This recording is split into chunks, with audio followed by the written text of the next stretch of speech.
been 5 months to the day since we first announced our local health order to require proof of vaccination to enter certain businesses and venues across King County. Back then, we had reached a critical moment in our long fight against the pandemic, one that would determine how quickly and how safely we could emerge. Hospitals were at their highest occupancy rates, and the Delta variant was continuing to mutate and strengthen. So we decided to adapt as well, using effective tools available to ensure that we could keep people safe and keep businesses open.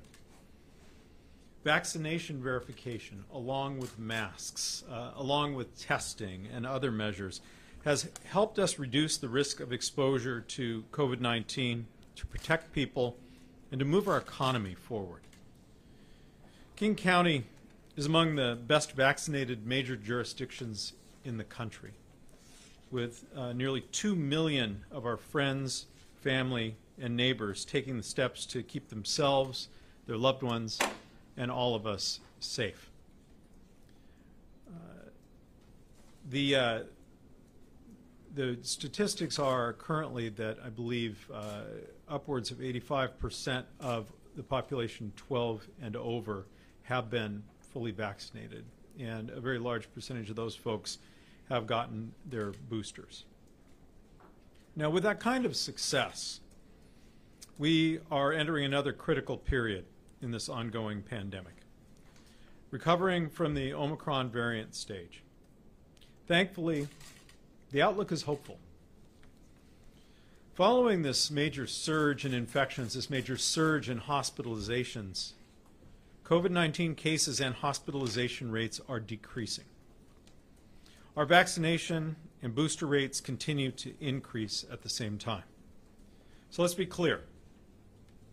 We are not entirely out of the woods yet, but there is a clear path forward. Our success in vaccination and decreasing case counts and hospitalizations are why today I can announce that we will be lifting the local health order that requires proof of vaccination to enter certain businesses and venues beginning March 1. Now, while King County is lifting this requirement, businesses and organizations may still choose to continue requiring vaccines to protect themselves, their employees, their customers. And we support them in that choice. Dr. Duchin will be providing further details in a moment on why now is the right time to move forward with announcing this policy change. But it's important that we all acknowledge that this does not mean that the pandemic is over. It means the current state of COVID-19 in the county indicates that this policy is no longer needed as one of the key strategies to protect our community.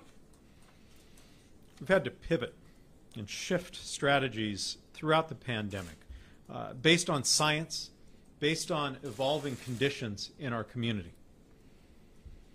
Our COVID-19 guidance and policies are meant to be reviewed and adapted to reflect our current reality.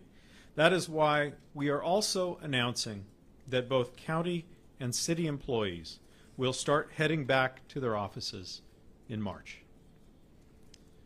The county's departments are now working to implement what we call our future of work plans, which set out how services will be delivered moving forward, whether that's in person or remotely or a hybrid. While today's announcements offer us encouragement that the pandemic is moving in the right direction, we must continue to work together to ensure people are getting vaccinated and boosted if they are eligible, and that we follow additional prevention guidelines. I want to thank our public health professionals, community, our businesses, and all of our frontline employees for all they've done throughout this long pandemic to ensure that we stay safe and healthy.